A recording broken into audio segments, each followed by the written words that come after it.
The Bible says that in the last days there shall be doctrines of devils, and we are not to be ignorant of Satan's devices. So we got to realize that Satan is doing something behind the scenes that we are to be aware of. And I'm sure a lot of people heard of this before, conspiracy theories. It's all over online. Now, I've already posted a video about warning how Satan uses that to deceive people too. So that will be found in our study, End Times and Demons. So I'm not going to address that issue. Now I'm going to address the other side of the issue. I'm going to address that it is important to understand this. Not to harp and emphasize this, but to at least know what is going on in your world. Because if you're so ignorant of that, all you're going to be focusing on is your things that you're doing in the church, and you're not aware of Satan, what he's infiltrating in the world, so that you can attack it and address people to rescue themselves from that mess. Amen. So that's why there are times this has to be addressed. So there are proof of conspiracy theories in the Bible. I'm not going through documentations or historical facts. I'm going to go in the Bible. Amen. All right? Really, Pastor? Yes, the Bible shows there has to be. Look at the book of Psalms chapter 10. Psalms chapter 10. This is probably the most plain evidence. Psalms chapter 10. There are many more.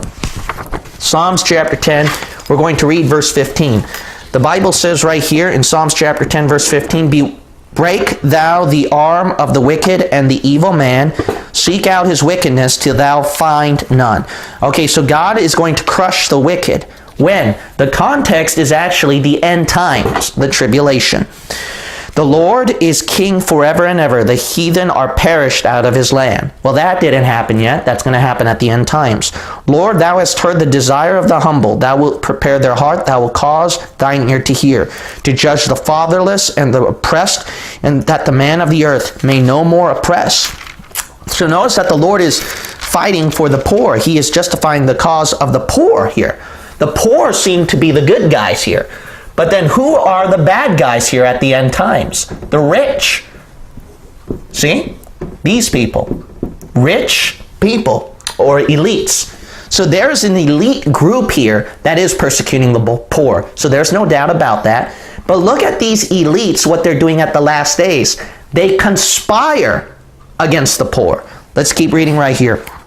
We already read verse 18, so we know the context now. But look at verse 2. Look at this. This shows conspiracy theory all over. The wicked in his pride, so we know that's the elite, doth persecute the poor. Let them be taken in the devices that they have imagined. Notice that at verse 2, they have an elaborate plan, the elite. And this is in context of last days. So this does have to happen, you see. Amen. This does have to happen. Let's also look at verse 4. The wicked through the pride of his countenance will not seek after God. God is not in all his thoughts. Notice that the elites, that they have an elaborate plan, and they will also be against God. They will be against God. That's something else to understand. That's why what's interesting is that a lot of these conspiracy theories, they'll show these rituals, they'll show these things behind the scene where they worship Lucifer and where they disgrace God. Yep. But let's keep reading right here, verse 5. His ways are always grievous. Thy judgments are far above out of his sight. Look at this. As for all his enemies, he puffeth at them. So notice right here that the elites are so high and powerful that they will also attack against all their enemies in the world. See that? They're going to conquer their enemies in the world. They will crush them. And that's why conspiracy theories, what's interesting about them, they will show these things about these elites where they will plot and plan against their enemies in politics and in power and in government around the world. Let's also keep reading here. Verse 8 through 9. He sitteth in the lurking places of the villages. Look at this. In the secret places doth he murder the innocent. His eyes are privily set against the poor. He lieth in wait secretly as a lion in his den. He lieth in wait to catch the poor. He doth catch the poor when he draweth him into his net. So notice here that the elite, they're known for... See, what does conspiracy mean? It's to plot in secret to cause harm and injury to a person. Notice right here, they are causing harm and injury to the poor, and they have a plan. They conspire. They have a conspiracy doing it in secret to injure the poor and to even kill them. That's why what's interesting, a lot of these conspiracy theories, you see a lot of plots, assassinations, and even murders of what? The populace, the poor people. Amen. Let's also keep reading right here.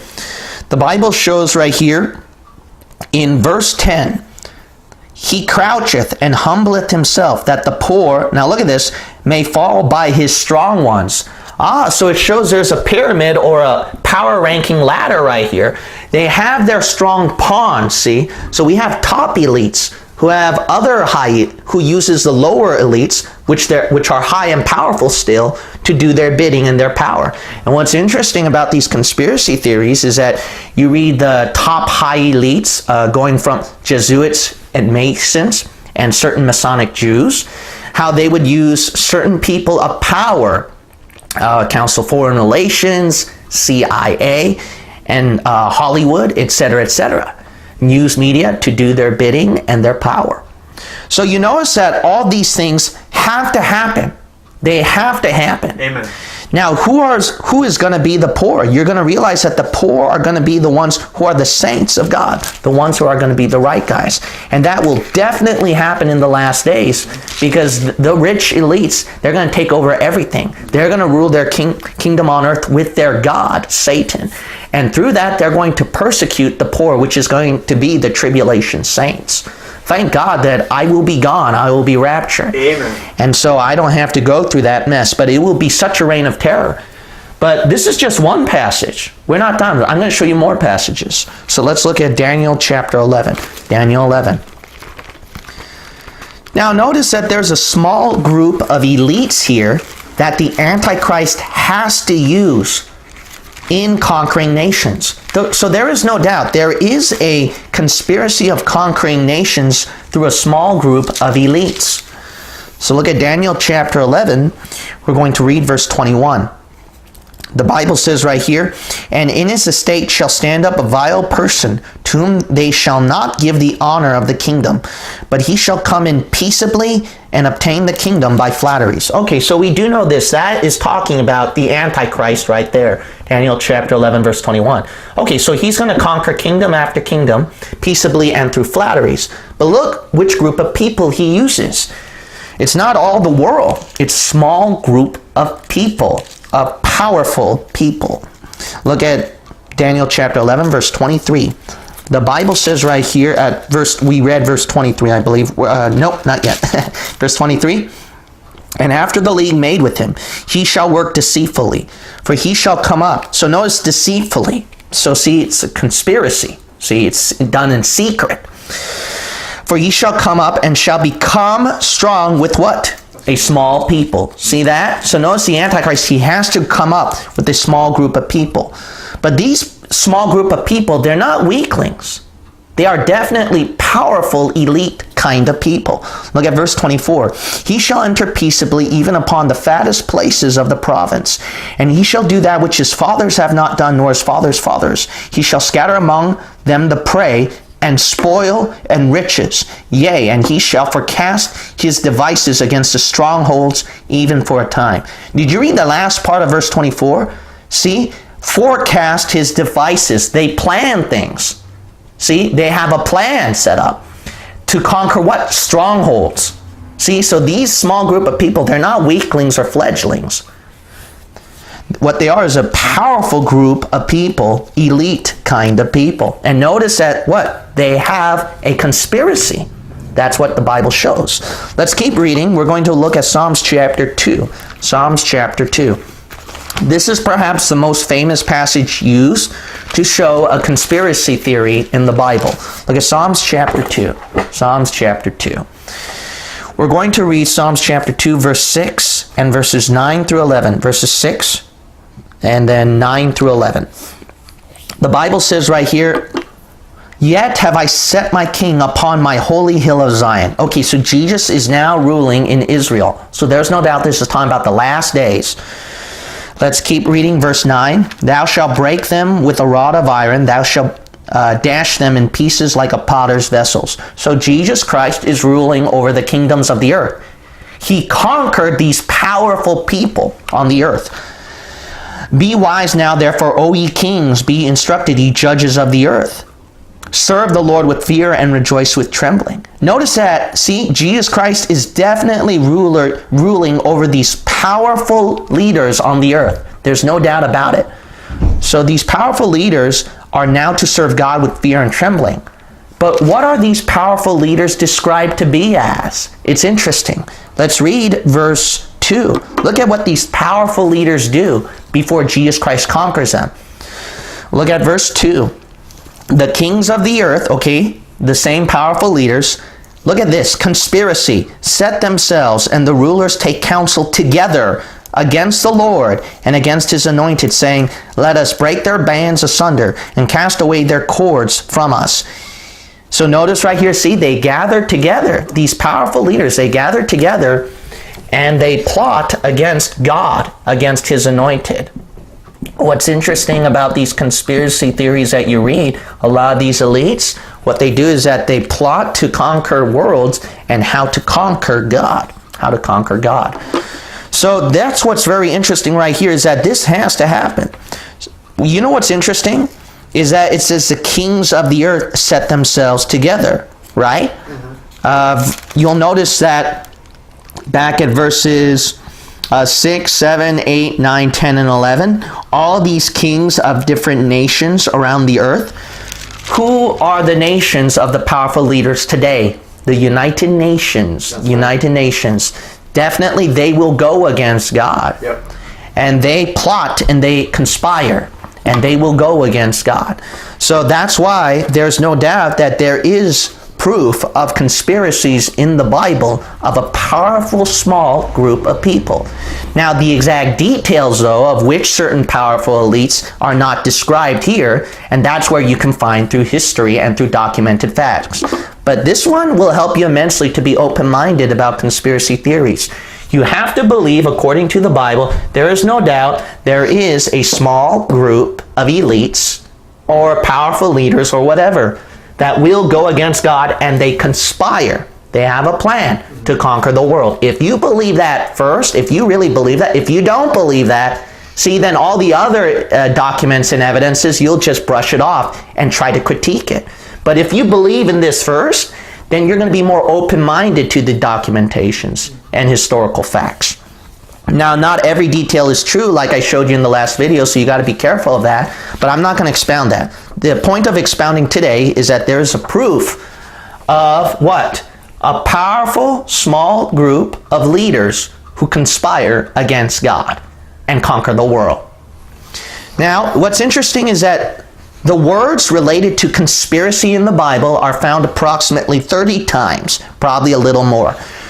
But you know what's interesting when you look at all the words related to conspiracy in the Bible? It matches a lot with these conspiracy theories you hear. One, conspiracy will relate to people going against Israel. Nehemiah chapter 4, verse 8. So thus, that's why you see a lot of anti-Semitism, Masonry Catholics who go against the Jews working behind the scenes to conquer against Israel. That's why Israel, their own powerful elites, are plotting and planning to serve Satan, and they will betray their nation. That's right. And go against God. See, this is all preparing. Israel is a big play.